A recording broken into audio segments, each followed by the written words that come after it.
अस्सलामुअलैकुम साथियों, आप सबको हमारे यूट्यूब चैनल उर्दू ज़ुबान हमारी में खुशामदीद। आज मैं आप लोगों के लिए कुछ अहम सवालात और जवाबात पेश कर रही हूँ जो नेट जेआरएफ और दीगर मुकाबला जाती इम्तिहानात के हवाले से बहुत ही मुफीद और कारआमद साबित होंगे। तो चलिए वीडियो शुरू करते हैं। हमारा पहला सवाल है, आदिल शाही दौर का दूसरा हुक्मरान कौन था?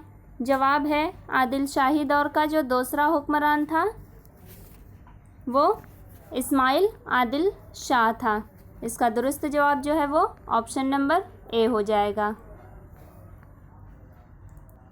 जो इसका पहला आदिल शाही दौर का जो पहला बादशाह था वो यूसुफ आदिल शाह था।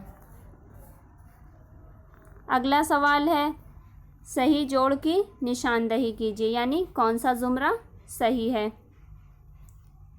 ये मसनवी निगार और उनकी मसनवियों के नाम दिए गए हैं। तो इसमें जो है हसन शौकी की जो मसनवी है वो फ़तहनामा निज़ाम शाह है। इसका दुरुस्त जवाब जो है वो ऑप्शन नंबर सी हो जाएगा। अगला सवाल है, कुतुब मुश्तरी में मुश्तरी की असल हैसियत क्या है? जवाब है, कुतुब मुश्तरी में जो मुश्तरी की असल हैसियत है वो शहज़ादी की है। दुरुस्त जवाब जो है वो ऑप्शन नंबर ए हो जाएगा। अगला सवाल है, मसनवी सैफुल मुलूक व बदिउज जमाल किस बादशाह के ज़माने हयात में लिखी गई थी? जवाब है, मसनवी सैफुल मुलूक व बदिउज जमाल जो है वो सुल्तान मोहम्मद कुतुब शाह के ज़माने हयात में लिखी गई थी। इसका दुरुस्त जवाब जो है वो ऑप्शन नंबर डी हो जाएगा। अगला सवाल है, नुसरती का साले वफ़ात क्या है? जवाब है, नुसरती का साले वफ़ात जो है वो 1677 है। यानी दुरुस्त जवाब नुसरती का जो साले वफ़ात है वो 1674 है। दुरुस्त जवाब जो है वो ऑप्शन नंबर ए हो जाएगा। नुसरती की जो साले पैदाइश है यानी उनकी पैदाइश की तारीख जो है वो 1600 ईस्वी है और वफ़ात की जो पैदाइश है वो 1674 ईस्वी है। अगला सवाल है, मनोहर और मधुमालती किस मसनवी के किरदार हैं? जवाब है, मनोहर और मधुमालती जो हैं वो मसनवी गुलशन इश्क के किरदार हैं। मसनवी गुलशन इश्क जो है वो नुसरती की मशहूर मसनवी है। दुरुस्त जवाब जो है वो ऑप्शन नंबर डी हो जाएगा। अगला सवाल है, दक्कनी ने किस मकामी ज़बान से ज़्यादा असर कबूल किया है? जवाब है, दक्कनी ने जिस मकामी ज़बान से ज़्यादा असर कबूल किया है वो है मराठी ज़बान। यानी ऑप्शन नंबर ए जो है इसका दुरुस्त हो जाएगा। अगला सवाल है, सही ज़मानी तरतीब कौन सी है? तो इसमें जो सही ज़मानी तरतीब है यानी तारीख़ पैदाइश के लिहाज से हम देखते हैं कि सही ज़मानी तरतीब जो है वो सबसे पहले है निज़ामी। ये निज़ामी जो है वो 520 से 25 हिजरी के दरमियान पैदा हुए थे। और उसके बाद है मोहम्मद कुली कुतुब शाह। इनका जो है निज़ामी का जो सन है तारीख़ पैदाइश वो ज़्यादातर जगहों में हिजरी सन ही मिला, ईस्वी सन में नहीं मिला। और इसके बाद है मोहम्मद कुली कुतुब शाह। मोहम्मद कुली कुतुब शाह जो हैं वो 1565 ईस्वी में पैदा हुए। उसके बाद है इब्न निशाती 1631 में पैदा हुए। और उसके बाद है वली दक्कनी 1667 ईस्वी में पैदा हुए थे। तो इस लिहाज से देखा जाए तो ऑप्शन नंबर सी जो है वो दुरुस्त हो जाएगा। अगला सवाल है, सिलसिले रोज़ो शब किसकी तसनीफ़ है? जवाब है, सिलसिले रोज़ो शब जो है वो सालिहा आबिद हुसैन की तसनीफ़ है। दुरुस्त जवाब जो है वो ऑप्शन नंबर ए हो जाएगा। अगला सवाल है, उर्दू नस्र के तरसीली इम्कानात और उसकी इबलागी क़ुव्वतों का एहसास किसने दिलाया? जवाब है, उर्दू नस्र के तरसीली इम्कानात और उसकी इबलागी क़ुव्वतों का एहसास सर सैयद ने दिलाया था। दुरुस्त जवाब जो है वो ऑप्शन नंबर सी हो जाएगा। अगला सवाल है, मज़मून तरक्की इल्म इंशा के मुसन्निफ़ का क्या नाम है? जवाब है मज़मून तरक्की इल्म इंशा के मुसन्निफ़ जो हैं वो सर सैयद अहमद ख़ान है। दुरुस्त जवाब जो है वो ऑप्शन नंबर सी हो जाएगा। अगला सवाल है, सर सैयद ने आवर्द और तसन्नुअ से बचने के लिए ग्रामर की भी परवाह न की। ये किसका कौल है? जवाब है ये कौल जो है वो मौलाना अल्ताफ़ हुसैन हाली का है। दुरुस्त जवाब जो है वो ऑप्शन नंबर बी हो जाएगा।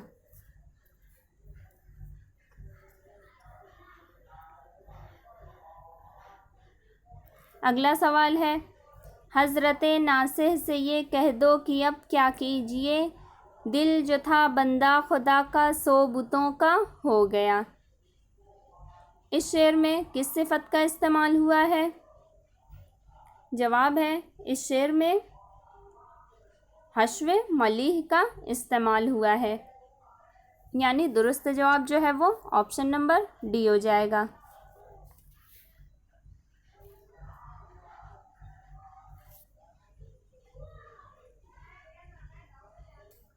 अगला सवाल है, दिन कटा फरियाद में और रात जारी में कटी, उम्र कटने को कटी पर क्या ही खारी में कटी। मज़कूरा शेर में किस सिफत का इस्तेमाल किया गया है?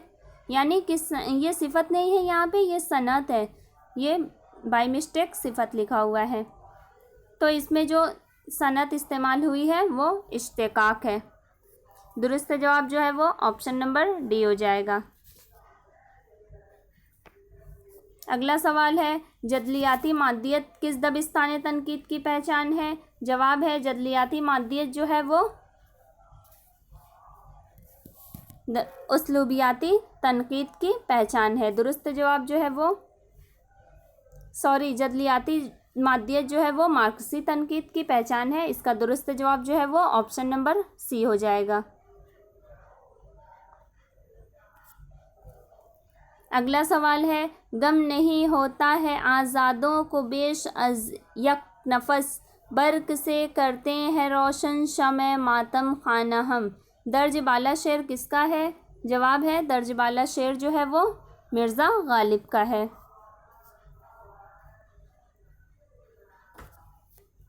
अगला सवाल है, गज़ल किस ज़बान का लफ्ज़ है? जवाब है गज़ल जो है वो अरबी ज़बान का लफ्ज़ है। इसका दुरुस्त जवाब जो है वो ऑप्शन नंबर बी हो जाएगा।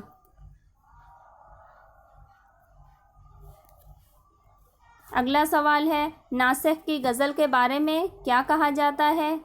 जवाब है नासिख के गज़ल के बारे में ये कहा जाता है कि इनकी गज़लों में मतरूकात का कम से कम इस्तेमाल मिलता है। तो इसका दुरुस्त जवाब जो है वो ऑप्शन नंबर सी हो जाएगा।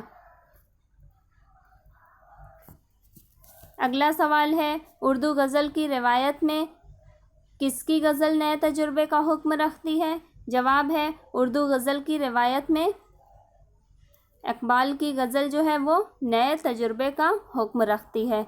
इसका दुरुस्त जवाब जो है वो ऑप्शन नंबर बी हो जाएगा। अगला सवाल है, ये किसने कहा था गज़ल का ख़मीर इश्क व मोहब्बत है? जवाब है गज़ल का ख़मीर इश्क व मोहब्बत है, ये अल्लामा शिबली नवानी ने कहा था। इसका दुरुस्त जवाब जो है वो ऑप्शन नंबर ए हो जाएगा।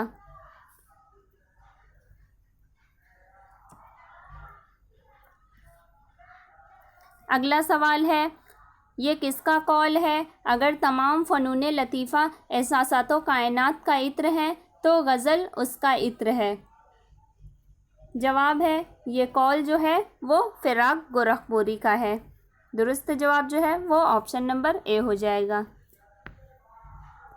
अगला सवाल है, फ़िराक हुस्न व जमाल की बोलती हुई रूह के शायर हैं, ये किसका कौल है? जवाब है ये कौल जो है वो गोपीचंद नारंग का है। इसका दुरुस्त जवाब जो है वो ऑप्शन नंबर डी हो जाएगा। अगला सवाल है, निशाते रूह किसका शेरी मजमुआ है? जवाब है निशाते रूह जो है वो असगर गोंडवी का शेरी मजमुआ है। दुरुस्त जवाब जो है वो ऑप्शन नंबर ए हो जाएगा। अगला सवाल है, अहद जदीद का वो कौन सा गज़ल गो शायर है जिसके कलाम में हिंदुस्तानी देवमालाई अनासिर का सबसे ज़्यादा इस्तेमाल मिलता है? यानी हिंदुस्तानी देवमालाई अनासिर का जो असर है किसके कलाम में सबसे ज़्यादा है? तो इसका दुरुस्त जवाब जो है वो फ़िराक गोरखपुरी हो जाएगा। ऑप्शन नंबर सी सही है। अगला सवाल है, जदीद गज़ल के अनासिरे अरबा यानी राबिया यहाँ लिखा हुआ है लेकिन अनासिरे अरबा कहते हैं। जदीद गज़ल के अनासिरे अरबा के सही ज़ुमरे की निशानदही कीजिए। यानी कौन सा ज़ुमरा जो है वो जदीद गज़ल के अनासिरे अरबा का है? तो इसका दुरुस्त जवाब जो है वो ऑप्शन नंबर डी है। असगर, जिगर, फ़ानी और हसरत ये जदीद गज़ल के अनासिरे अरबा में इनका शुमार होता है। दुरुस्त जवाब जो है वो ऑप्शन नंबर डी हो जाएगा। अगला सवाल है, मिर्ज़ा वाजिद हुसैन किस शायर का असली नाम है? जवाब है मिर्ज़ा वाजिद हुसैन यास यगाना चंगेज़ी का असली नाम है। ऑप्शन नंबर बी सही हो जाएगा।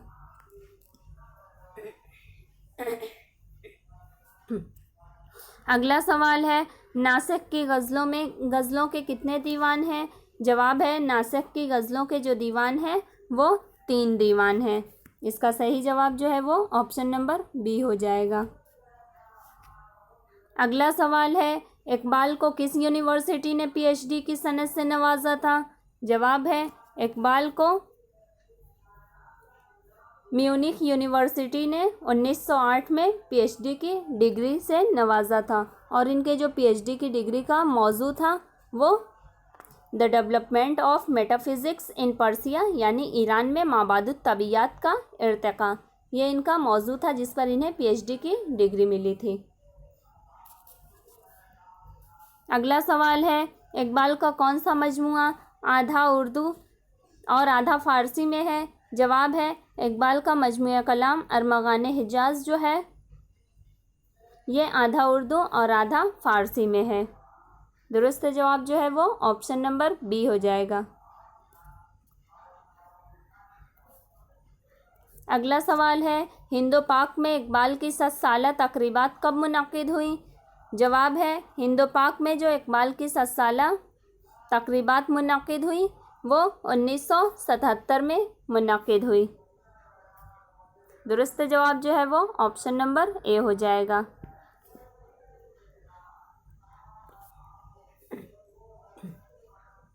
अगला सवाल है, अल्लामा इकबाल ने फ़लसफ़े के किस प्रोफेसर से बहुत ज़्यादा इस्तिफ़ादा किया? जवाब है अल्लामा इकबाल ने फ़लसफ़े के प्रोफेसर आर्नल्ड से बहुत ज़्यादा इस्तिफ़ादा किया था। इसका सही जवाब जो है वो ऑप्शन नंबर बी हो जाएगा।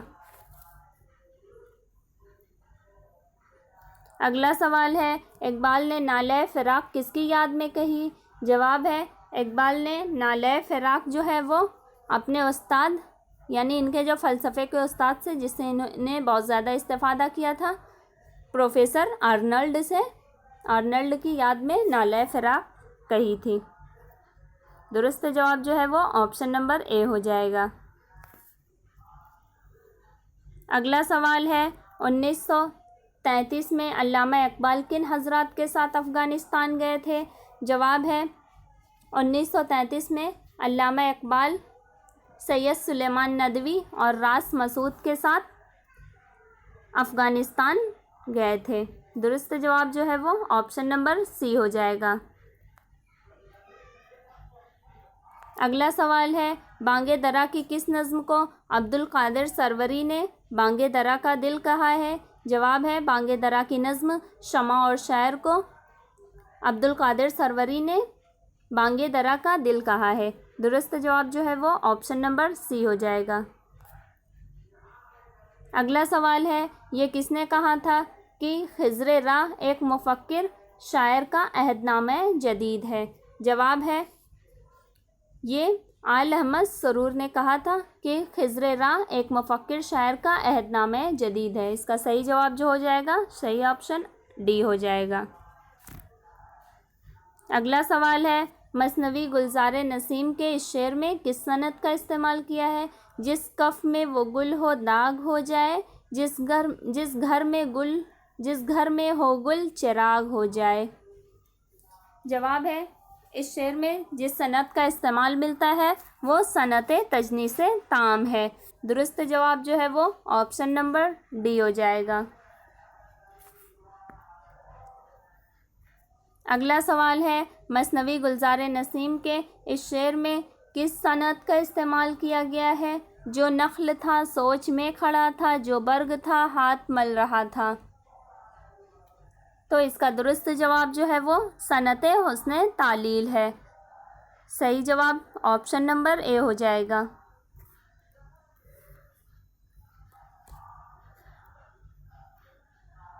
अगला सवाल है, गुलजार नसीम के बरखिलाफ सहरुल बयान में कौन सा वस्फ ज़्यादा है? जवाब है, गुलजार नसीम के बरखिलाफ सहरुल बयान में जुज़ियात निगारी का वस्फ ज़्यादा पाया जाता है। इसका सही जवाब जो है वो ऑप्शन नंबर बी हो जाएगा। अगला सवाल है, किस मसनवी निगार ने अपनी मसनवियों में ख़ुद को हीरो के तौर पर पेश किया है? जवाब है, मसनवी निगार नवाब मिर्ज़ा शौक़ ने अपनी मसनवियों में ख़ुद को बतौर हीरो यानी मसनवी के एक किरदार के तौर पर पेश किया है। इसका सही जवाब जो है वो ऑप्शन नंबर डी हो जाएगा। अगला सवाल है, क़सीदे के अज्ज़ा तरकीबी की यानी जो अज्ज़ा हैं उनकी सही तरतीब की निशानदही कीजिए। तो इसकी जो सही तरतीब है वो है, सबसे पहले देखिए, सबसे पहले क़सीदे के जो अशार होते हैं, सबसे पहले उसमें तशबीब के अशार होते हैं, फिर उसके बाद शायर बात में बात पैदा करके मदह की तरफ आता है। तो वो जो शेर कहे गए होते हैं तशबीब और मदह के दरमियान के, वो गुरेज़ होते हैं, यानी उस अज्जा को गुरेज़ कहते हैं। उसके बाद शायर मदह पर आ जाता है, यानी मदह के अशार होते हैं। फिर उसके बाद दुआया कलमात कहता है शायर। तो इस तरह सही तरतीब जो है वो तशबीब, फिर उसके बाद गुरेज़, फिर मदह और फिर उसके बाद दुआ, यानी ऑप्शन नंबर बी जो है वो सही हो जाएगा।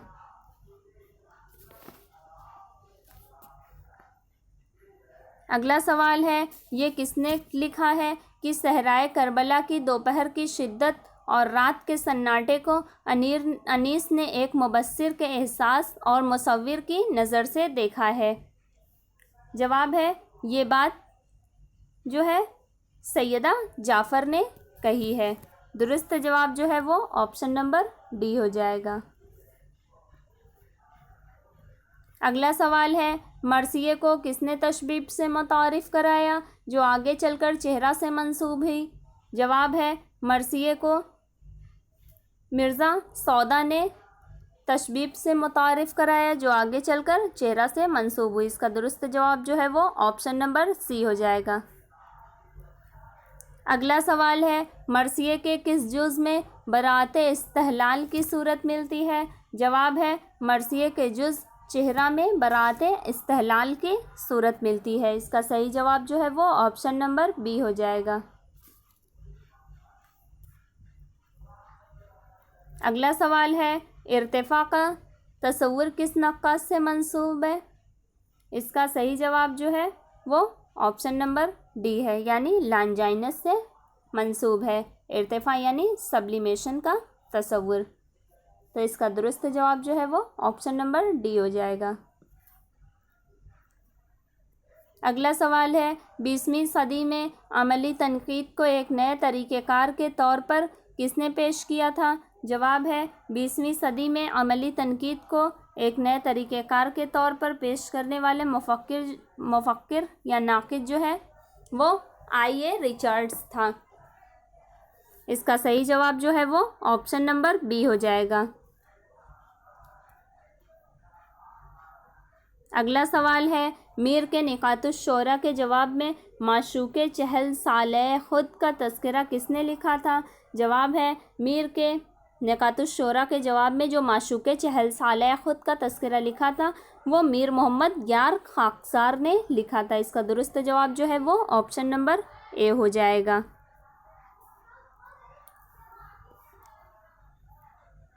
अगला सवाल है, अरस्तु ने ड्रामे के फ़न में किसे अव्वलियत दी है? जवाब है, अरस्तु ने ड्रामे के फ़न में प्लाट को अव्वलियत दी है। इसका दुरुस्त जवाब जो है वो ऑप्शन नंबर बी हो जाएगा। अगला सवाल है, शाद अज़ीम आबादी की खुदनविश्त का तहकीकी जायज़ा लेने के बाद ये किसने कहा था कि वो झूठों का बादशाह था? जवाब है, शाद अज़ीम आबादी की खुदनविश्त का तहकीकी जायज़ा लेने के बाद ये बात काजी अब्दुल वदूद ने कही थी। इसका दुरुस्त जवाब जो है वो ऑप्शन नंबर सी हो जाएगा। अगला सवाल है, सही तरतीब की निशानदही कीजिए, यानी कौन सी सिन्फ पहले आई। ये सारी जो हैं ऑप्शन में जो दी हुई हैं सिन्फ़ें ये नसरी असनाफ़ हैं। इन असनाफ़ में देखा जाए तो सबसे पहले ड्रामा आया, ड्रामे के बाद नावल, नावल के बाद तनकीद, तनकीद के बाद अफसाना। तो इसका दुरुस्त जवाब जो है वो ऑप्शन नंबर ए हो जाएगा। अगला सवाल है, उर्दू में उसलूबियात के बुनियाद गुज़ार कौन है? जवाब है, उर्दू में उसलूबियात के बुनियाद गुज़ार जो है वो मसूद हुसैन ख़ान हैं।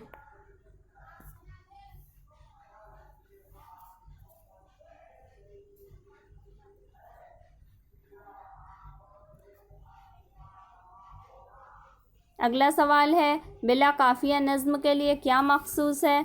जवाब है, बिला काफ़िया नज़्म के लिए नज़्म मुअर्रा की इस्तिलाह मखसूस है। दुरुस्त जवाब जो है वो ऑप्शन नंबर बी हो जाएगा। अगला सवाल है, अज़ीज़ अहमद की किताब तरक्की पसंद अदब किस रिसाले में बलाक़सात शाये हुई थी? जवाब है, अज़ीज़ अहमद की किताब तरक्की पसंद अदब रिसाला उर्दू में शाये हुई थी। इसका दुरुस्त जवाब जो है वो ऑप्शन नंबर बी हो जाएगा।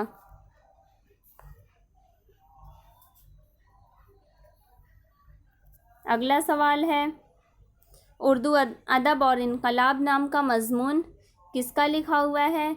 जवाब है, अदब और इनकलाब नाम का जो मज़मून है वो अहमद अली का लिखा हुआ है। इसका सही जवाब जो है वो ऑप्शन नंबर सी हो जाएगा। अगला सवाल है, मिर्ज़ा गालिब के लिए शायरी मौसीकी और मौसीकी शायरी है, ये किसका ख़याल है? जवाब है, ये ख़याल अब्दुर्रहमान बिजनौरी का है। इसका सही जवाब जो हो जाएगा वो ऑप्शन नंबर बी हो जाएगा। अगला सवाल है, तरक्की पसंद अदीबों की पहली करारदाद पर किसके दस्तखत नहीं थे? जवाब है, तरक्की पसंद अदीबों की पहली करारदाद पर मुंशी प्रेमचंद्र के दस्तखत नहीं थे। इसका सही जवाब जो है वो ऑप्शन नंबर डी हो जाएगा।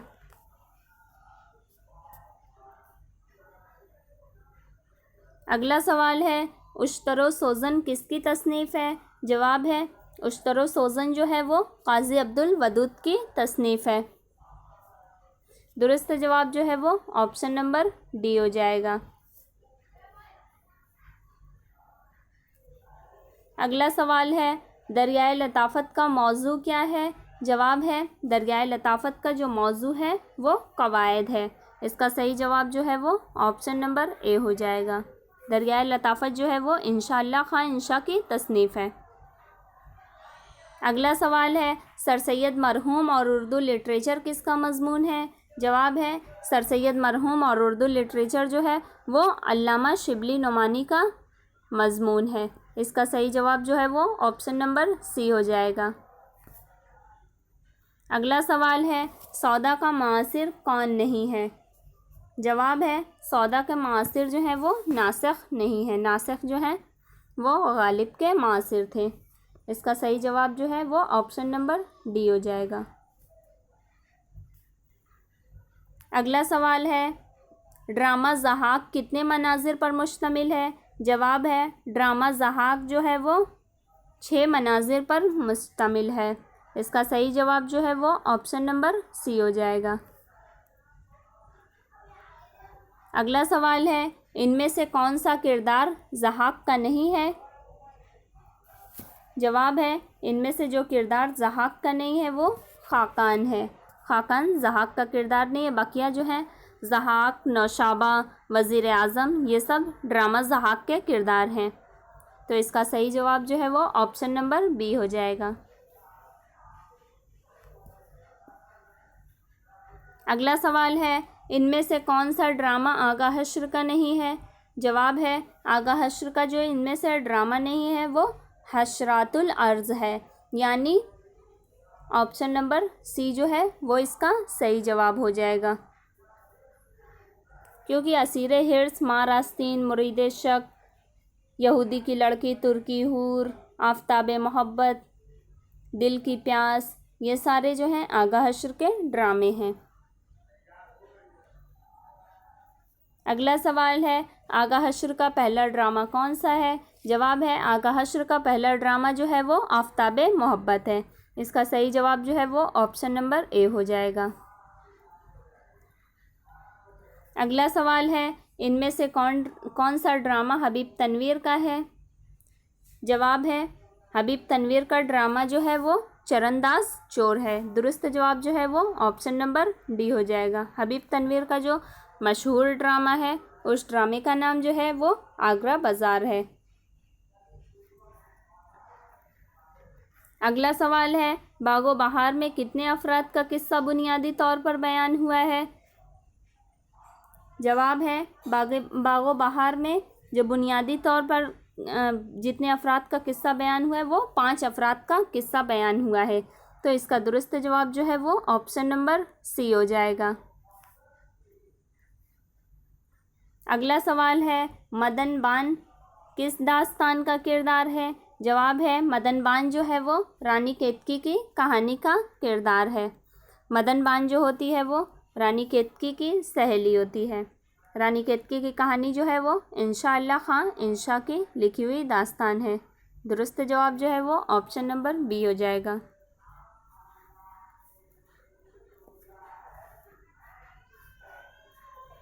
अगला सवाल है, फसाने अजायब में जाने आलम तब्दीली रूह के तहत किस जानवर के जिस्म में हुलूल करता है? यानी अपनी रूह वो किस जानवर के जिस्म में मुंतकिल करता है? जवाब है, जाने आलम अपनी तब्दीली रूह के तहत अपनी जो रूह होती है वो बंदर के जिस्म में तब्दील कर लेता है। इसका दुरुस्त जवाब जो है वो ऑप्शन नंबर बी हो जाएगा।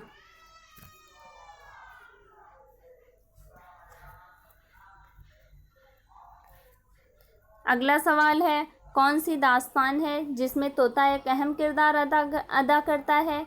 जवाब है, दास्तान फसाने अजायब में तोता एक अहम किरदार अदा करता है। इसका सही जवाब जो है वो ऑप्शन नंबर डी हो जाएगा।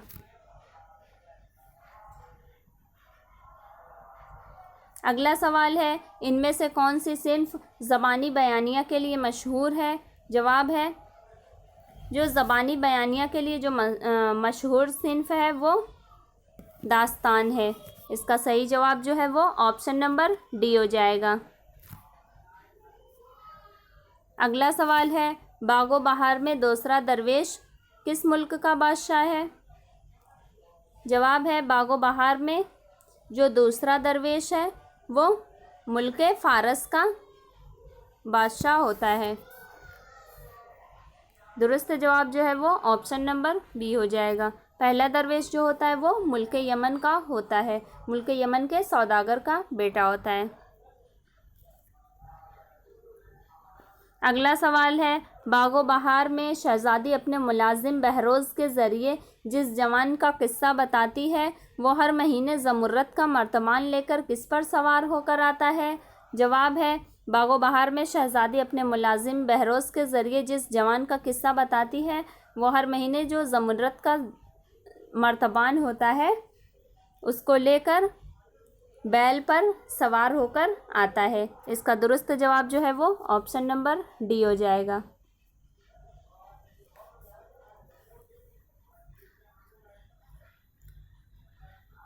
अगला सवाल है, ये किसने कहा है कि मीर अमन ने नावल के लिए मौजू ज़बान की बुनियाद डाली? जवाब है, ये ख्वाजा एहसन फ़ारूकी ने कहा है कि मीर अमन ने नावल के लिए मौजू ज़बान की बुनियाद डाली। इसका सही जवाब जो है वो ऑप्शन नंबर सी हो जाएगा। अगला सवाल है, रानी केतकी की कहानी में उदय भान किसका बेटा है? जवाब है, रानी केतकी की कहानी में जो उदय भान होता है वो राजा सूरज भान का बेटा होता है। इसका सही जवाब जो है वो ऑप्शन नंबर बी हो जाएगा। अगला सवाल है, फसाने आज़ाद में आज़ाद की महबूबा का क्या नाम था? जवाब है, फसाने आज़ाद में जो आज़ाद की महबूबा थी उसका नाम हुस्ना आरा था। इसका सही जवाब जो है वो ऑप्शन नंबर ए हो जाएगा। अगला और आखिरी सवाल है, किस नावल में हुसैन का किरदार काफ़ी जानदार है? जवाब है, नावल फिरदौस बरी में हुसैन का किरदार काफ़ी जानदार है। नावल फिरदौस बरी जो है वो अब्दुल हलीम शरर का मशहूर नावल है। ये नावल 1899 में शाये हुआ था। इसका सही जवाब जो है वो ऑप्शन नंबर बी हो जाएगा। इसी के साथ आज के सवालात तमाम हुए। अगर सवालों जवाब की ये सीरीज़ आपको पसंद आए तो इसे लाइक करें, और अगर किसी के लिए आप ज़रूरी समझ रहे हो तो उसे शेयर करें। आप हमारे चैनल पर नए हैं तो हमारे चैनल को सब्सक्राइब कर लें ताकि हमारे इसी तरह की मज़ीद मुफीद और कारआमद वीडियोज़ के नोटिफिकेशन सबसे पहले आप तक पहुँचे। मिलते हैं कुछ नए सवालों जवाब के साथ। तब तक के लिए खुदा हाफिज़। बहुत शुक्रिया।